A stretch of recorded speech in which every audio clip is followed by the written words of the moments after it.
Holding BUMN Pertambangan Mini Industri Indonesia atau MindID berkomitmen akan memberikan nilai tambah yang maksimal dari hasil pertambangan.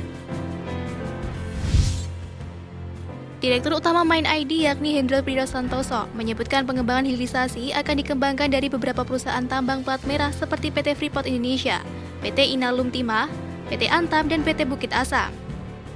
MindID berperan penuh dalam hilirisasi produk tambang seperti emas, nikel, tembaga, batu bara, biji nikel, biji timah bauksit untuk memberikan leverage nilai tambah yang maksimal.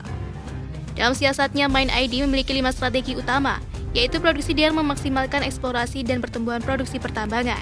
Kedua, menggunakan konsep smart mining, yaitu meningkatkan daya saing biaya dengan memaksimalkan platform digital. MindID menggagas konsep smart mining yang diharapkan mampu mendorong optimalisasi pertambangan melalui implementasi teknologi terkini seperti Artificial Intelligence atau AI, Internet of Things atau IoT, Machine Learning, juga Big Data yang bisa memaksimalkan kegiatan sektor pertambangan. Dikatakan bahwa MindID juga memaksimalkan pengelolaan hilirisasi dengan cara mengoptimalkan Project Management Officer atau PMO. PMO difungsikan untuk meningkatkan peran penting MindID dalam memonitoring dan melakukan akselerasi proyek strategis berkualitas tinggi. Dan tidak berhenti di situ, MindID menerapkan ekspansi industri hilir. Salah satu strategi yang dilakukan MindID adalah dengan mengembangkan ekosistem kendaraan listrik alias electric vehicle. Terakhir adalah pembenahan portofolio melalui riset dan pengembangan yang tentunya juga ditunjukkan untuk mengoptimalkan portofolio MindID di sektor pertambangan. Program penelitian dan pengembangan yang dilakukan MindID akan berdampak positif terhadap kinerja perusahaan. Di sisi lain, MindID juga membidik sektor kendaraan listrik karena produk hilirisasi nikel, aluminium, tembaga, timah, dan yang lainnya yang menjadi backbone bahan baku produksi kendaraan listrik. Kemudian terkait dengan penyetopan impor olahan timah dan bauksit, selain strategi jitu yang telah disiapkan, MindID juga tengah meminta pemerintah untuk menghentikan impor produk olahan dari timah seperti solder dan bauksit yakni aluminium, guna mendorong penyerapan produk hilirisasi di dalam negeri. Sebab langkah pemerintah yang masih membuka pintu impor untuk komoditas hilirisasi di dalam negeri dinilai berpotensi menghambat proses hilirisasi yang dilakukan oleh MindID.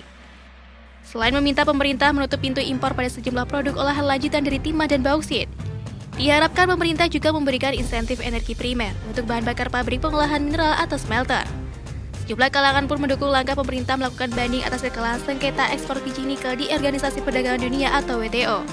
Langkah banding sebagai upaya memprioritaskan kepentingan ekonomi dalam negeri sebagai hilirisasi memberi nilai tambah kepada ekonomi lokal.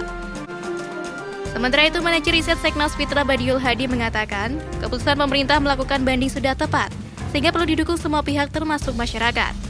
Banding ini juga bagian penting untuk menunjukkan ke dunia bahwa Indonesia memiliki kedaulatan yang tidak boleh disepelekan oleh internasional. Terlebih Indonesia sebagai salah satu negara sebagai produsen biji tunggal terbesar di dunia. Larangan ekspor nikel yang dimandatkan Undang-Undang Nomor 4 Tahun 2009, yakni tentang pertambangan mineral dan batu bara sudah tepat. Terkait hilirisasi perlu secara serius digarap pemerintah agar komitmen pelarangan ekspor itu semakin kuat. Lalu stok nikel Indonesia pun juga terus berkurang dan menipis. Di sisi lain, pemerintah juga sedang fokus pada program kendaraan listrik yang membutuhkan nikel sebagai bahan dasar baterai.